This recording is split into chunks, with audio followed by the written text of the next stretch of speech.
Oh. This is exactly what happened yesterday to the former inhabitant of the young man's shell. He'd been screaming on and off for a day, then came a day of banging his head against the shell wall, then nothing, until he was dragged out in silence. So get a hold of yourself, Sonny. Don't let the darkness swallow you up. Close your eyes and imagine nice scenery from the outside.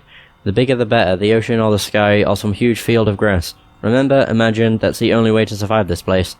This was the advice he always gave to newcomers. But the young man screamed tearfully. Who the hell do you think you're kidding? Survive this place? And then what? I know what this place is, no exit prison. They throw the lifers in here, give them just enough food to keep them alive, and in the end they kick the bucket anyway. Am I right? There's nothing left to hope for. His shouts turned to sobs again. This is the reaction of most of the newcomers. Nor are they mistaken, this is a prison. Each of the shells is a solitary cell with bars, and the sun shines on a prisoner only on the day of his funeral. Everybody dies, Sonny, that's for sure. You just can't let your mind go before your body does. Hope doesn't have to fade unless you throw it out yourself, the odd man goes on softly. Then he adds with feeling, this system we live under can't last much longer either. The odd man is a political prisoner. As the leader of the anti-government faction, he long resisted the dictatorship until he finally lost the struggle and he was imprisoned. The young man has no ears for the odd man's words, however, he continues thrashing on the floor and crying. This fellow won't be in his shell much longer than his predecessor. In a few days or in less than a month at best, he will go to pieces. The darkness is that powerful, depriving a prisoner of light is far crueler than taking his life in an instant. My, the odd man reflects. This fellow's not going to do us much good in a prison break. The odd revolutionary laughs. It might be a genius laugh or a bold front, but in any case almost no one laughs in response. Tomorrow morning, or rather since there is no clear-cut morning in the darkness, after they go to sleep, wake up and have their next meal, another cold corpse will be dragged out wordlessly from another shell.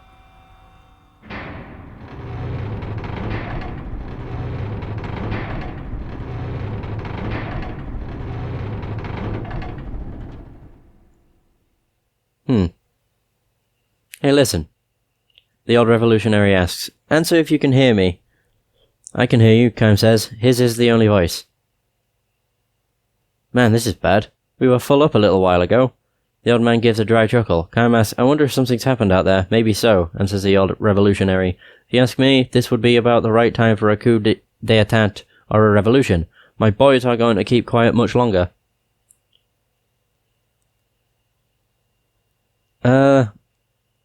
What was your name again? Kaim, have you noticed what's happening? How there used to be a lot more guys getting thrown in here until a little while ago? And most of them real nobodies, not worth sentencing to life? Sure. The young man was one of them, nothing but a small-time crook. It just so happened that the storehouse he broke into belonged to a rich man with ties to a powerful politician. This was the only reason they put him in a shell. The shells always used to be full. They would throw a bunch of men in here and they would die, and then the new men came. Then the new men would come, and they would die. The young man was one of those. The terror of being enveloped in darkness was too much for him, and he went to pieces. He was apparently having hallucinations at the end. I'm coming, Mama, I'm coming, wait for me, please, he repeated over and over like a child. Where are you, Mama? Here? Are you here? And he gouged his own eyes out with his bare hands. Ugh. I figured things were getting scary out there. The cops losing control, so the government was really starting to crack down, which is why these shells were always full. This is what brought the young man here, blood streaming from his eye sockets. He died muttering in snatches, what do I do? Everybody knows damn well there are plenty of men way worse than me. But now the place is empty. Do you know what that means, Kaim? Sure, there's so much crime out there now that the government can't suppress it. You got it, the whole royal family might be strung up by now. For all we know, it's a revolution. It will happen any day now. That means you and I will get out of here. My boys will come and get us. Just hang in there a little while longer. Kaim nods in silence. The old revolutionary goes on. You're strong, Kaim. Not many guys could stay as calm as you, thrown into a shell and enveloped in darkness like this. Not even Kaim can explain it. It is true that he was strangely calm when they put him in the shell. The darkness was something he seemed to recognize as a distant memory in the distant past. He too may have tasted the anguish of the other shell inhabitants, so tortured by the fear of being sealed in darkness. How are you so tough mentally, Kaim? Does it mean you too are a revolutionary? No, not me. His crime is hardly worth talking about. He resisted somewhat under questioning when they brought him in as a suspect, and for that he was branded a rebel and thrown into a shell. The old man is probably right, though. The country's dictatorship is almost certainly in its last days. Won't be long now, we'll be back in the real world before we know it. I have hope right in here, and it will stay here until I abandon it myself. The old revolutionary mutters as if trying to convince himself.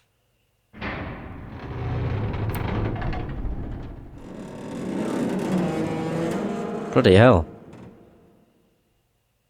The prison falls soon afterwards. Armed young men come charging into the darkness and open the shell's barred doors. Embraced by his boys, the old revolutionary goes out. Wait, Kaim cries, trying to hold him back. But he is too late, anxious to see the new world following the destruction of the old system.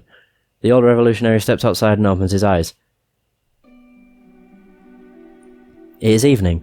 Though the sun is nearly down, its light is still strong enough to burn eyes accustomed to total darkness. The old revolutionary presses his hands to his eyes and, with a groan, crumples to his knees. Kaim has saved himself by shielding his eyes with his arm.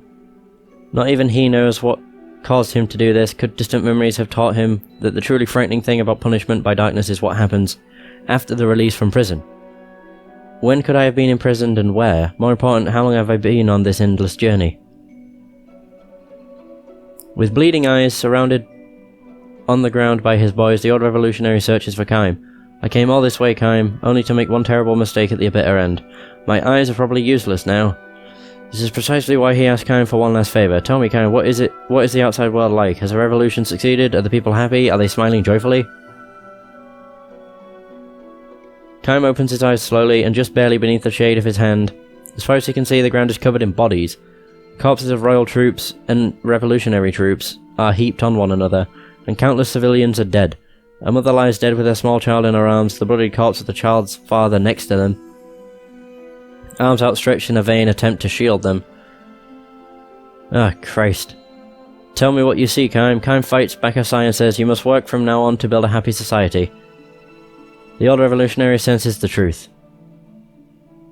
I won't abandon hope, Kaim, no matter what. As if to say, I know that, Kaim nods and begins to walk away. Where are you going? I don't know. Someplace. Why don't you stay here and build a new world with us? You of all people can do that, I know. Thank you, sir, but I'll be moving on just the same.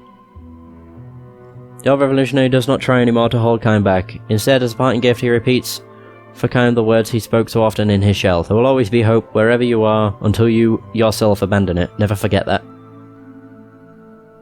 Kaim walks on. His eyes chance the light on the body of a young boy lying at his feet. The boy breathes his last with eyes wide open in fear. Kaim kneels and gently closes the boy's eyelids. He knows deep down in a memory too far away for even him to reach, that while darkness can be a great source of terror, it can also bring deep and lasting peace. End. Bloody hell. That was a lengthy one. Let's have a talk. Hello? Scared?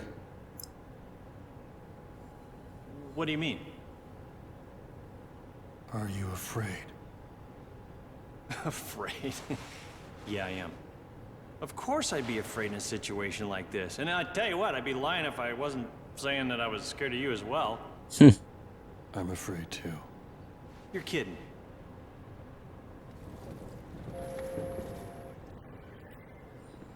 I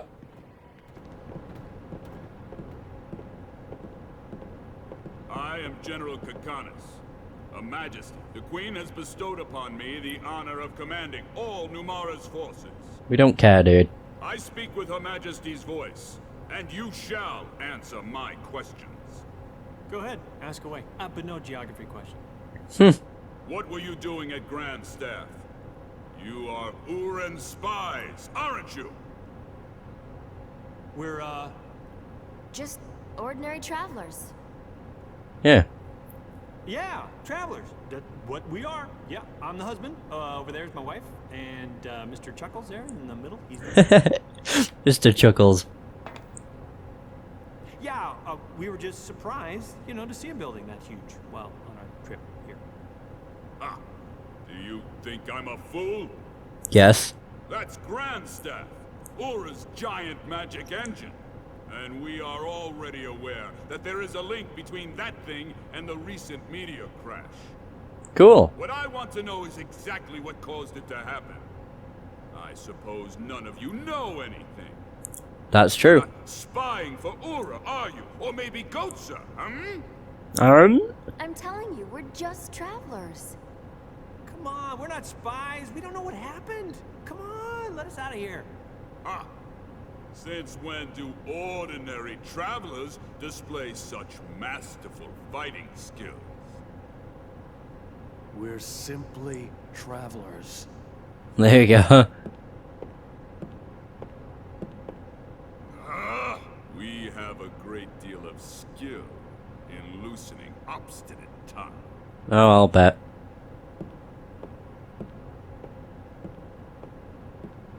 He's walking away like he shit himself.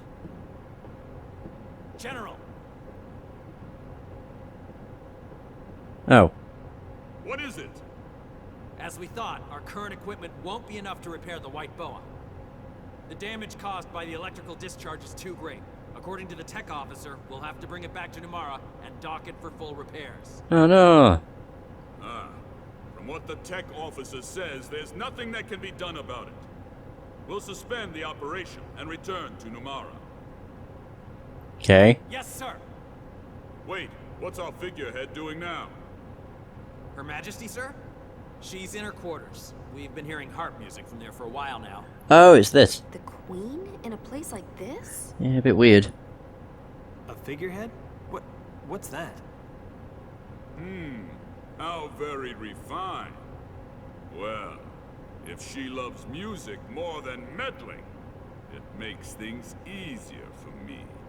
Okay. Yes, sir. Time to prepare for departure. Inform the troops immediately. Okay. Yeah, sir. Right, we need to leave. What the hell? Figurehead? They can't be talking about the Queen like that. What's got you so angry? That general's making a fool out of the Queen. Hey, what's this? I speak with Her Majesty's voice. Crap. Man, it makes me sick. You're worried about the Queen? Aren't streetwalkers more your type?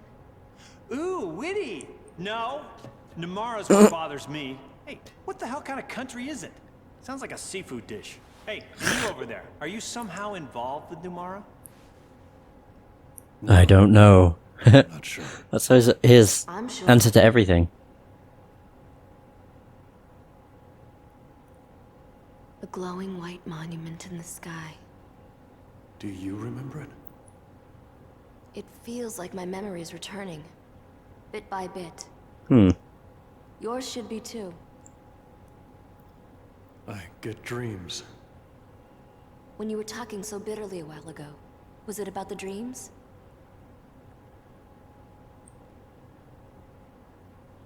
Oh, so the dreams scare you.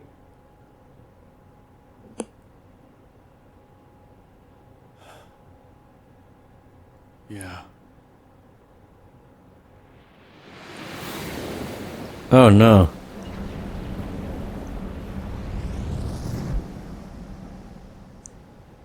My memories seem to flood my dreams. Are they just dreams? Or are they my past?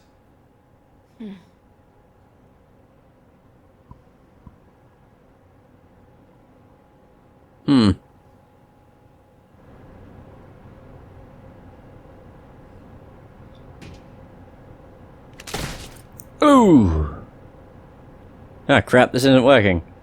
You gotta be kidding me. If there's a way out of this, then tell me what to do already. Switch to Jansen! Whoa! Oh, it's just a rat. Scared me for a sec there. It's holding something in its mouth. Hey, stop, let me have that.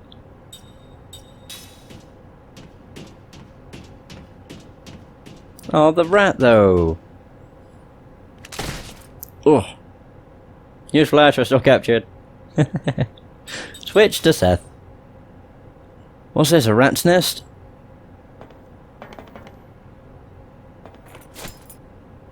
Oh, get away from me, yuck.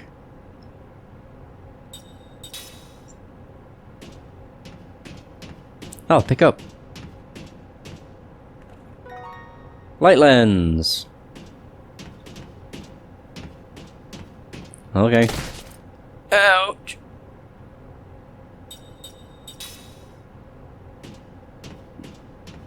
Nothing else in here? It would seem not. Oh, there we go. Huh.